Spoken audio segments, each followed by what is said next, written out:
ಆತ್ಮೀಯ ವೀಕ್ಷಕರೇ ಹಾಗೂ ಪೋಷಕರೇ, ವಿದ್ಯಾರ್ಥಿಗಳೇ, ನಿಮ್ಮೆಲ್ಲರಿಗೂ ನನ್ನ ನಮಸ್ಕಾರಗಳು. ಇವತ್ತು ಈ ವಿಡಿಯೋ ಮಾಡ್ತಿರೋಕ್ಕೆ ಉದ್ದೇಶ ಏನಂದರೆ, 10ನೇ ತರಗತಿಯ ರಿಸಲ್ಟ್ ಬಂದುಬಿಟ್ಟು ಸರಿಸುಮಾರು 20 ದಿನ ಆಗ್ತಾ ಇದೆ. ವಿದ್ಯಾರ್ಥಿಗಳಿಗೆ ಈ ನಂತರ ಅಂದರೆ 10ನೇ ತರಗತಿಯ ನಂತರ ಏನು ಮಾಡಬೇಕು ಅಂತಕ್ಕಂಥದ್ದು ಬಹುತೇಕ ವಿದ್ಯಾರ್ಥಿಗಳಿಗೆ ಕನ್ಫ್ಯೂಷನ್ ಆಗಿ ಇನ್ನೂ ಅನೇಕ ವಿದ್ಯಾರ್ಥಿಗಳು ಹಾಗೂ ಪೋಷಕರು ಅನೇಕ ಯೋಚನೆಗಳಲ್ಲಿ ಸಿಕ್ಕಾಕೊಂಡಿದ್ದಾರೆ. ಈ ಭವಿಷ್ಯ ಏನಾಗುತ್ತೆ ಅಂದರೆ, ಈ 70, 75, 80 ಅಥವಾ 90, 90, 95 ಈ ಥರ ರಿಸಲ್ಟ್ ತೊಗೊಂಡಿದ್ದವ್ರು ಏನು ಮಾಡ್ತಾರೆ, ಸೈನ್ಸಿಗೆ ಜಾಯ್ನ್ ಆಗಿಬಿಡ್ತಾರೆ. ಮ್ಯಾಟ್ರ್ ಮುಗೀತು, ಅದಕ್ಕೆ ಸೈನ್ಸಿಗೆ ಜಾಯ್ನ್ ಆಗ್ತಾರೆ. ಅವರ ಮುಂದಿನ ಒಂದು ಗುರಿಗಳೇನಾಗಿರ್ತವೆ, MBBS, ಇಂಜಿನಿಯರಿಂಗ್, ಬೇರೆ ಬೇರೆ ಆಗಿರ್ತವೆ. ಈ 60 ಇಂದ 70 ತಗೊಂಡ ವಿದ್ಯಾರ್ಥಿಗಳಿರ್ತಾರೆ, ಅವರು ಸಹ ಹೆಚ್ಚು ಕಡಿಮೆ ಸೈನ್ಸಿಗೆ ಜಾಯ್ನ್ ಆಗೋರು ಇರ್ತಾರೆ. ಕೆಲವರು ಆರ್ಟ್ಸ್ ಮಾಡೋಂಥ ಇರ್ತಾರೆ, ಕಾಮರ್ಸ್ ಮಾಡೋರು ಇರ್ತಾರೆ. ಈ 50ರಿಂದ 55, 60, 65, 70 ಈ ವಿದ್ಯಾರ್ಥಿಗಳು ಬಹುತೇಕ ಕಾಮರ್ಸ್ ಮಾಡ್ತಾರೆ, ಆರ್ಟ್ಸ್ ಮಾಡ್ತಾರೆ PUCಯನ್ನು. ಆದರೆ ಈ ಜಸ್ಟ್ ಪಾಸ್ ಆದಂಥ ವಿದ್ಯಾರ್ಥಿಗಳು 35 ಬಂದಿದೆ, 40 ಬಂದಿದೆ, 38 ಬಂದಿದೆ, 45, 50 ಬಂದಿದೆ ಅಂತಕ್ಕಂಥ ವಿದ್ಯಾರ್ಥಿಗಳೇನಿದ್ದಾರೆ, ಪೋಷಕರೇ ದಯವಿಟ್ಟು ಗಮನವಿಟ್ಟು ಕೇಳಿ. ಇಂಥ ವಿದ್ಯಾರ್ಥಿಗಳೇ ವಾಟ್ ನೆಕ್ಸ್ಟ್ ಅಂತಕ್ಕಂಥದ್ದು ತುಂಬ ಕ್ವಶನ್ ಮಾರ್ಕ್ ಆಗಿರುತ್ತೆ. ಪೋಷಕರಿಗೂ ಕೂಡ ಅಷ್ಟೇ ಚಿಂತೆ ಆಗಿರುತ್ತೆ, ಏನು ಮಾಡಿಸ್ಬೇಕು ನಮ್ಮ ಮಕ್ಕಳಿಗೆ ನಂತರ ಅಂತ. ಸೊ ಇಂಥ ಸಂದರ್ಭಗಳಲ್ಲಿ ಯಾವ ವಿದ್ಯಾರ್ಥಿ ಅಂಕ ಕಡಿಮೆ ತಗೊಂಡಿದ್ದಾನೆ ಅಂದ ತಕ್ಷಣ ಅವನು ನಾವು ತುಚ್ಛವಾಗಿ ಕಾಣ್ತಕ್ಕಂಥದ್ದು ಬೇಡ, ಅವನ ಕನಿಷ್ಠ ರೀತಿಯಾಗಿ ಕಾಣೋದು ಬೇಡ. ಪೋಷಕರೇ, ನಿಮ್ಮ ಮಕ್ಕಳನ್ನು ನೇರವಾಗಿ ಕೂಡಿಸ್ಕೊಳ್ಳಿ. ಇನ್ನೂ ಸಮಯ ತುಂಬ ಇದೆ, ಕೂಡಿಸ್ಕೊಳ್ಳಿ. ಏನು ಮಾಡ್ತೀರಾ, ನಿಮ್ಗೆ ಏನು ಇಂಟ್ರೆಸ್ಟ್ ಇದೆ ಅನ್ನೋದನ್ನು ಒಂದ್ಸರಿ ಅವ್ರ ಹತ್ರ ಮನವರಿಕೆ ಮಾಡಿ. ಆ ವಿದ್ಯಾರ್ಥಿಗಳನ್ನು ಕೇಳಿ, ಏನು ಮಾಡಬೇಕಂತ ಆಸೆ ಇದೆ ನಿಮಗೆ, ಏನು ಮಾಡ್ತೀರಾ ಅಂತ. ಸೊ ತದನಂತರ ನೀವೊಂದಿಷ್ಟು ನಾನು ಕೊಡ್ತಕ್ಕಂಥ ಸಲಹೆಗಳನ್ನು ಅವ್ರಿಗೆ ಹೇಳಿ. ಏನು ಸಲಹೆಗಳು ಕೊಡ್ಬೋದು, ಈ 35ರಿಂದ ಜಸ್ಟ್ ಪಾಸ್ ಅಥವಾ ಸೆಕೆಂಡ್ ಕ್ಲಾಸ್ವರೆಗೂ ಆಗಿರ್ತಕ್ಕಂಥವ್ರು, ಫಸ್ಟ್ ಕ್ಲಾಸ್ವರೆಗೂ ಆಗಿರ್ತಕ್ಕಂಥವ್ರು ಹಾಗೂ ಯಾರೇ ಆಗಿರ್ಬೋದು, ಆಸಕ್ತ ವಿದ್ಯಾರ್ಥಿಗಳು ಯಾರೇ ಆಗಿರ್ಬೋದು, ಇಂತಹ ವಿದ್ಯಾರ್ಥಿಗಳಿಗಾಗಿ ಅನೇಕ ಕೋರ್ಸ್ಗಳಿದ್ದಾವೆ. ಕಡಿಮೆ ಗ್ಯಾಪಲ್ಲಿ ವಿದ್ಯಾಭ್ಯಾಸ ಮುಗಿದ್ಬಿಟ್ಟು ಅವರು ಅರ್ನಿಂಗ್ ಮಾಡೋಕ್ಕೆ, ಉದ್ಯೋಗ ಅವಕಾಶ ಪಡೆಯೋದಕ್ಕೆ ಅತ್ಯಂತ ಅಧಿಕ ಅವಕಾಶಗಳಿರ್ತಕ್ಕಂಥ ಕೋರ್ಸ್ಗಳಿದ್ದಾವೆ. ಮೊದಲನೇದಾಗಿ ಹೇಳೋದಾದರೆ, ಅನೇಕ ಜನ IT-BT ಕಂಪನಿಗಳು, MNC ಕಂಪನಿಗಳು ಬೆಂಗಳೂರು ಕಡೆ ಮುಖ ಮಾಡ್ತಾರೆ ಸ್ಟಡಿ ಆದ ನಂತರ ವಿದ್ಯಾರ್ಥಿಗಳು. ಅಂಥವ್ರಿಗಾಗಿಯೇ ITI ಕೋರ್ಸನ್ನು ಮಾಡ್ಬೋದು. ITIಲಿ ಫಿಟ್ಟರ್ ಇದೆ, ಎಲೆಕ್ಟ್ರಿಷಿಯನ್ ಇದೆ, ವೈರ್ಮ್ಯಾನ್ ಇದೆ, ವೆಲ್ಡರ್ ITI ಇದೆ. ಅದಾದ ನಂತರ ನಿಮಗೆ ಮೆಕ್ಯಾನಿಕಲ್ ಅಂತ ಇದೆ. ಇನ್ನೂ ಅನೇಕ ಕೋರ್ಸ್ಗಳಿದ್ದಾವೆ. ಬಟ್ ಅತಿ ಹೆಚ್ಚು ಪರಿಚಿತ ಇರತಕ್ಕಂಥ, ಡಿಮ್ಯಾಂಡ್ ಇರತಕ್ಕಂಥ ಕೋರ್ಸ್ಗಳನ್ನು ಮಾತ್ರ ಹೇಳ್ತಾ ಇದ್ದೀನಿ ನಾನು. ಇಂಥ ಕೋರ್ಸ್ಗಳಿಗೆ ನೀವು ಜಾಯ್ನ್ ಆಗ್ಬೋದು. ಖಾಸಗಿ ಸಂಸ್ಥೆಗಳಾದರೆ ಒಂದು ವರ್ಷಕ್ಕೆ 20-25 ಸಾವಿರ ತೊಗೊತಾರೆ. ಗೌರ್ಮೆಂಟ್ ಸಂಸ್ಥೆಗಳಲ್ಲಿ 3,000, 5,000 ಹೆಚ್ಚು ಕಡಿಮೆ ಫೀಸ್ ಇರುತ್ತೆ.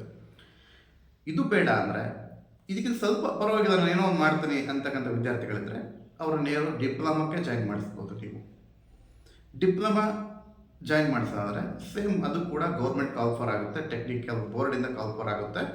ಸೊ ನೀವಾಗ ಅಡ್ಮಿಷನ್ ಮಾಡಿಸ್ಬೋದು ಗೌರ್ಮೆಂಟ್ ಅಥವಾ ಪ್ರೈವೇಟ್ ಕಾಲೇಜ್ಗಳಲ್ಲಿ. ಗೌರ್ಮೆಂಟ್ ಕಾಲೇಜ್ಗಳಾದರೆ 5,000 ಫೀಸ್ ಇರುತ್ತೆ ಹೆಚ್ಚು ಕಡಿಮೆ.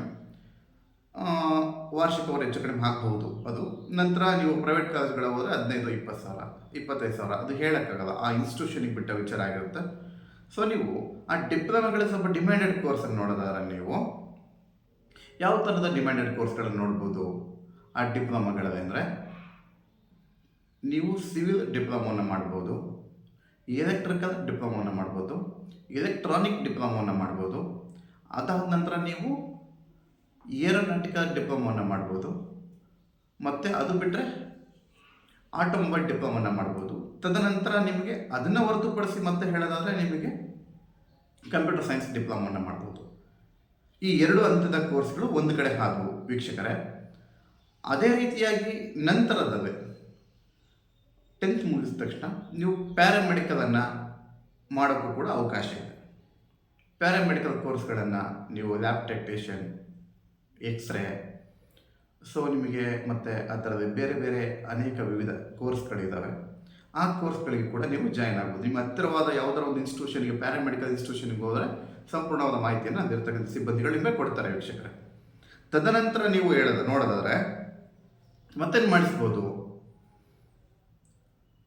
ಇದನ್ನು ಹೊರತುಪಡಿಸಿ ನಾವು ಹೇಳೋದಾದ್ರೆ ನಿಮಗೆ ಅನೇಕ ರೀತಿಯ ಅಂದರೆ ನಾವು ಈ 3 ವೃತ್ತಿಪರ ಶಿಕ್ಷಣವನ್ನು ಹೇಳಿದ್ವಿ. ಇದನ್ನು ಬಿಟ್ಟು ನಾವು ಮುಂದೆ ಕಾಂಪಿಟೇಟಿವ್ ಓದ್ತೀವಿ, ನಾವು ಕಾಂಪಿಟೇಟಿವ್ ಓದ್ಬಿಟ್ಟು SDA FD ಹಾಕ್ತೀವಿ, ಅಥವಾ ನಾವು ಕಾನ್ಸ್ಟೇಬಲ್ ಆಗ್ತೀವಿ, PSI ಆಗಬೇಕಂತ ಆಂಬಿಯನ್ಸ್ ಇದೆ, ಸೊ ನನಗೆ ಆಸೆ ಇದೆ, PSI ಆಗ್ತಕ್ಕಂಥ ಆಸೆ ಇದೆ.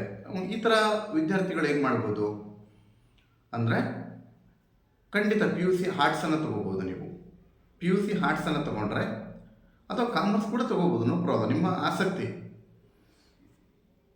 ಚೆನ್ನಾಗಿ ಓದ್ತಕ್ಕಂಥ ವಿದ್ಯಾರ್ಥಿಗಳಿಗೆ, ಆರ್ಟ್ಸ್ ತೊಗೊಂಡಿರ್ತಕ್ಕಂಥ ವಿದ್ಯಾರ್ಥಿಗಳಿಗೆ ಒಂದು ಸರಿಯಾದ ಪರಿಪೂರ್ಣ ಶಿಕ್ಷಣ ಬಿದ್ದರೆ PUCಯಲ್ಲಿ ಸಿಕ್ಕಾಗ ನಂತರ ಅವರು ಡಿಗ್ರಿ ಮಟ್ಟದಲ್ಲಿ ಇವತ್ತು ಜಸ್ಟ್ ಪಾಸ್ ಆಗಿರ್ಬೋದು, ಸೆಕೆಂಡ್ ಕ್ಲಾಸ್ ಆಗಿರ್ಬೋದು, ಅವರು ನಾಳೆ ಅತ್ಯುನ್ನತ ಮಟ್ಟವನ್ನು ರೀಚ್ ಆಗ್ಬೋದು. ತುಂಬ ಅನೇಕ ಸಾಧಕರುಗಳು ಕೂಡ ಜಸ್ಟ್ ಪಾಸ್ PUC ಆಗಿದ್ದಾರೆ. PUC ಜಸ್ಟ್ ಪಾಸ್ ಆಗಿದ್ದಾರೆ, 10th ಜಸ್ಟ್ ಪಾಸ್ ಆಗಿದ್ದಾರೆ ಅಂದ ತಕ್ಷಣ ಕನಿಷ್ಠವಾಗಿ ಕಾಣೋದನ್ನ ಬಿಟ್ಬಿಡಿ ಪೋಷಕರೇ, ಯಾವತ್ತು ಕಾಣಬಾರ್ದು, ತಪ್ಪೋದು. ವಿದ್ಯಾರ್ಥಿಗಳು ಬದಲಾವಣೆ ಆಗ್ತಕ್ಕಂಥ ಕಾಲಘಟ್ಟಗಳಿರ್ತವೆ. PUC ಇರುತ್ತೆ, ಆ ವಾತಾವರಣ ಇರುತ್ತೆ, ಆ ಕಾಂಪಿಟೇಟಿವ್ ವಾತಾವರಣ ಅವರನ್ನು ಓದೋ ಥರ ಮಾಡುತ್ತೆ.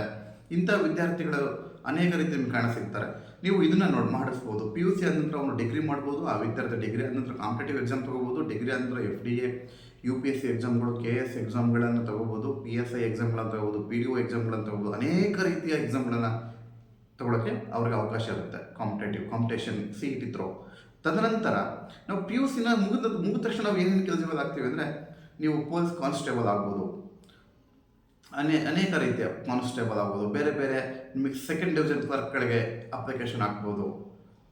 ಅನೇಕ ರೀತಿಯ ಅವಕಾಶಗಳು ಕೂಡ ಇದ್ದಾವೆ. ಅಂಥ ವಿದ್ಯಾರ್ಥಿಗಳು PUCಯನ್ನು ಕೂಡ ಮಾಡ್ಬೋದು. ಇದನ್ನು ಹೊರತುಪಡಿಸಿ ಇನ್ನೂ ಅನೇಕ ನಮ್ಮ ತುಂಬ ವೀಕ್ಷಕರಿಗೆ ಅಥವಾ ಅನೇಕ ಜನಕ್ಕೆ ನಿಮಗೆ ಗೊತ್ತಿರತಕ್ಕಂಥ ವಿಚಾರಗಳು ಏನಂದರೆ, GTTC ಸೆಂಟರ್ಗಳಂತ ಇದ್ದಾವೆ. ಈ ಪ್ರತಿಯೊಂದು ಗೌರ್ಮೆಂಟ್ ಕಾಲೇಜುಗಳು GTTC ಕಾಲೇಜ್ಗಳಿದ್ದಾವೆ. ನಿಮಗೆ ನಿಮ್ಮ ಡಿಸ್ಟಿಕ್ಕಲ್ಲಿ 1 ಅಥವಾ 2 ಸಿಗ್ತವೆ ಕನಿಷ್ಠ. ಪ್ರತಿ ಡಿಸ್ಟಿಕ್ಕಲ್ಲೂ ಕೂಡ ಸಿಗ್ತವೆ. ಆ GTTC ಸೆಂಟರ್ ಕೂಡ ಅನೇಕ ರೀತಿಯ ಕೋರ್ಸ್ಗಳಿದ್ದಾವೆ. ಅಲ್ಲಿ ಅನೇಕ ರೀತಿಯ ಕೋರ್ಸ್ಗಳನ್ನು ನೀವು ಕಲಿಯೋಕ್ಕೆ ಅವಕಾಶ ಇದೆ. ಅದೇ ರೀತಿಯಾಗಿ 70% ಪ್ರಾಕ್ಟಿಕಲ್ ಕ್ಲಾಸ್ಗಳಿರ್ತವೆ. 3 ವರ್ಷ 4 ವರ್ಷದ ಕೋರ್ಸ್ಗಳು ಸಿಗ್ತವೆ. GTTC ಸೆಂಟರ್ ಪ್ಯೂರ್ ಗೌರ್ಮೆಂಟ್ ಕಾಲೇಜ್ಗಳು. ಕನಿಷ್ಠ ಫೀಸ್ ಇರುತ್ತೆ. ಅದೇ ರೀತಿಯಾಗಿ ಅಲ್ಲಿ ಉದ್ಯೋಗ ಮಾಡಿದಂಥವ್ರಿಗೆ ಡೈರೆಕ್ಟ್ ಜಾಬ್ಗಳು ಕೂಡ ಸಿಗ್ತಾ ಇರ್ತವೆ.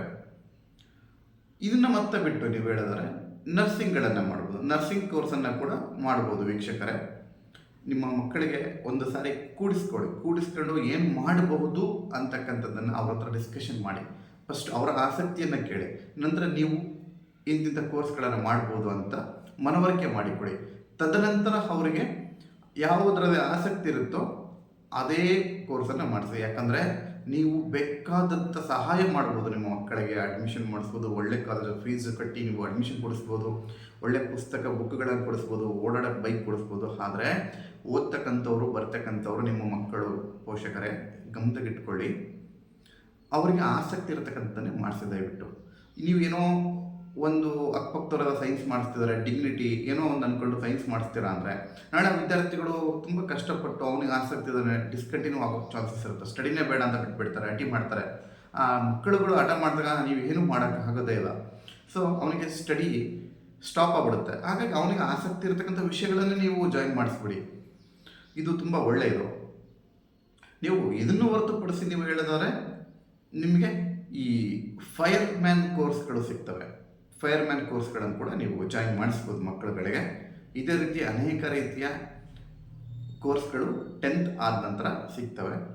ನೀವು ಯಾವುದೇ ರೀತಿಯ ಕೋರ್ಸ್ಗಳಿಗೆ ಜಾಯಿನ್ ಮಾಡಿಸೋಕ್ಕಿಂತ ಮುಂಚೆ ಮತ್ತೊಮ್ಮೆ ಹೇಳ್ತಾ ಇದ್ದೇನೆ, ನಿಮ್ಮ ಮಕ್ಕಳೊಂದಿಗೆ ನಿಮ್ಮ ಮಕ್ಕಳೊಂದಿಗೆ ಕೂತ್ಕೊಂಡು ಚರ್ಚೆಯನ್ನು ಮಾಡಿಬಿಟ್ಟು ಮುಂದುವರಿಯುವ ವೀಕ್ಷಕರೇ. ಧನ್ಯವಾದಗಳು.